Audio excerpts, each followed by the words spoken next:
자, 근데 여기서 한 가지. 선생님 아까 분명히 우리 백범 김구 선생님에 대해서 배운다고 했는데 왜 계속 다른 얘기만 하세요? 자, 맞아요. 우리 오늘 백범 김구 선생님에 대한 이야기를 할 건데요. 백범 김구 선생님이 왜 백범 김구라는 인생을 살게 되었는지를 알기 위해서는 그 당시의 시대 상황을 알아야겠죠. 자, 그리고 그 이후에 1894년에 우리나라는 동학농민운동이 일어나요. 자, 우리나라는 조선시대까지만 해도 굉장히 신분사회였어요. 양반이 있고 천민이 있었죠. 그쵸? 근데 동학농민 사상은요, 동학이라는 하나의 종교인데 이 동학은 모든 사람은 평등하다는 거였어요. 네. 이 사상에 백범 김구 선생님이 심취가 돼요. 그 당시만 해도 백범 김구라는 이름이 아니었어요. 바로 아까 영화 포스터에서 봤던 김창수였죠. 자, 1894년에 동학농민운동이 일어나는데요. 이 당시에 백범 김구 선생이 18살이었고요. 이 동학의 그 뭐라 그럴까요? 그런 사상에 매료가 돼서 거기에 이제 동학농민운동을 함께 하게 돼요. 자, 동학농민운동과 관련된 영화가 있을까요? 영화는 선생님이 아직까지는 물론 이렇게 조금 찾아보면 소재가 되는 것들은 있지만요. 영화보다는 바로 올해 초인가요? 아니 작년 말인가요? SBS에서 녹두꽃이라고 하는 동학농민운동을 소재로 하는 드라마가 방영이 됐었어요. 자, 그래서 녹두꽃, 이렇게 보면 사람 하늘이 되다라는 말이 나와 있죠. 예. 모든 사람은 평등하다라는 그런 동학의 창시자에 대한 얘기가 나와 있고요. 동학농민운동과 함께 일제시대에 대한 여러 가지 이야기가 나와 있는 드라마예요. 나중에 시간이 되면 우리 친구들도 이 드라마를 한번 보면 좋겠어요.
자, 그리고 이 동학농민운동의 김구 선생님은 아까 그 사상에 매료됐다 그랬죠. 그리고 바로 김구 선생님이 이 동학농민운동에 같이 참여를 했고요. 동학농민운동에서 18살, 그러니까 18살 때 이 동학농민운동은 동학에 접주가 됩니다. 예, 그래서 영상에서 아까 보면요, 빨간색 깃발을 들고 있는 사람들이 있는데요. 우리 서울에 있는 서울 마포구 효창동인가요? 거기 백범 김구 기념관이 있어요. 선생님은 거기 되게 자주 가보거든요. 거기 가면요, 엄청나게 크게 동학농민운동의 빨간색 깃발을 들고 막 이렇게 앞서고 있는 한 소년의 그림이 있는데 그 소년이 바로 백범 김구 선생님이라고 해요. 네. 그때까지만 해도 이 백범 김구 선생님은 우리가 알고 있는 그 이름이 아니었어요. 아까 영화 포스터에서 봤던 창수라는 이름이었거든요. 이 이름에 대한 건 나중에 선생님이 뒤에서 한 번 더 얘기를 해줄게요. 동학농민운동 이후에 이 김구 선생님은요, 그때는 창수라는 이름으로 활동을 하고 있었죠. 창수, 이 청년 김창수 18살이었어요. 이 친구라고 해야 될까요? 선생님보다 훨씬 어린데? 근데 이 청년 김창수는 안태훈이라고 하는 진사댁에서 머물게 되는데요. 이 안태훈 진사의 아들이 바로 안중근 의사예요. 예. 그래서 안중근 의사랑 그때부터 연결이 되기 시작을 하죠. 자, 그 이후에 우리나라는 어떤 일이 벌어지나요? 바로 을미사변. 을미사변은요, 바로 명성황후 시해 사건이에요. 시해라는 말은 무슨 말이냐면요, 부모님이나 임금님을 살해한다는 말을 시해라고 얘기를 해요. 자, 명성황후, 우리가 좀 낮춰 부를 때 민비라고 하는데요. 우리가 이 이후에 조선이라는 나라가 대한제국으로 이제 되기 때문에 그때 다시 고종은 황제가 되고 민비라는 이름은 이제 명성황후라는 이름으로 되는데요. 명성황후, 바로 민비, 이 명성황후는 우리나라의 어머니죠. 어쨌든 간에 이 명성황후를 일본인 자객이 죽이는, 시해하는 사건이 일어나게 돼요. 자, 이 부분에 대해서 잠깐 영화를 볼게요. 자, 영화 한반도라는 영화로 옛날에 정말 선생님도 어렸을 때 나왔던 영화인데요. 옛날에 이 배우가 정말 유명한 우리나라 여배우로서는 탑이었죠. 이 배우가 바로 명성황후 역할을 맡았었어요.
대한제국이 수립되고 난 후에 일본은 어떻게 했을까요? 아, 그래, 너희 이제 나라 수립했구나. 그러면 우리는 물러갈게.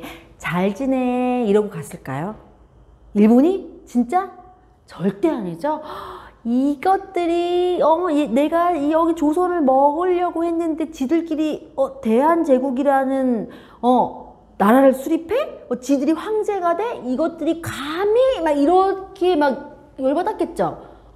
아니, 남의 나라에서 지들이 열받는지 모르겠지만 어쨌든 걔네들이 열이 받았어. 그래서 우리나라에 대한 침략과 지배가 점점점 더 심해진 거예요. 그래서 1907년에 안창호 선생님, 우리 도산 안창호 선생님 잘 알고 있죠? 이 사진은 굉장히 멋지신데요.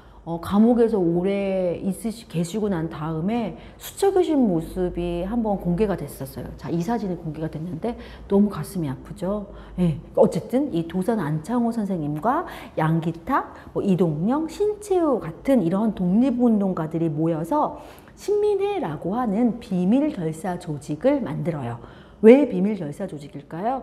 이제 활동을 하기가 힘들어진 거예요. 일본이 너무 심하게 압박을 해대서. 자, 이 신민회에서는요, 여기 써 있는 것처럼 학교를 세워서 인재를 양성하고요, 그리고 무관학교를 설립을 해서 잘 훈련된 군대를 만들기 위해서 엄청나게 노력을 하죠.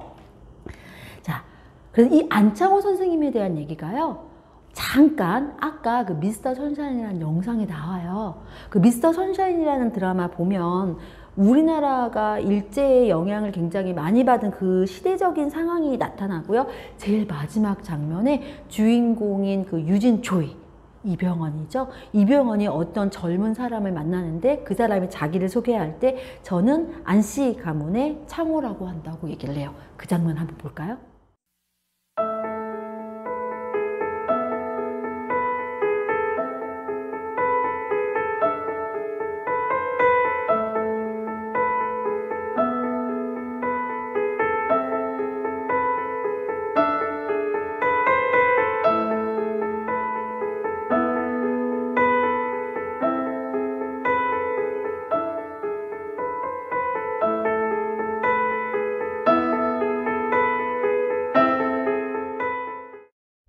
우리가 모르고 그냥 지나가면서 봤던 장면 하나하나들이 역사 속 인물들이라고 생각하니까 이 드라마나 영화가 정말 더 재밌어지겠죠.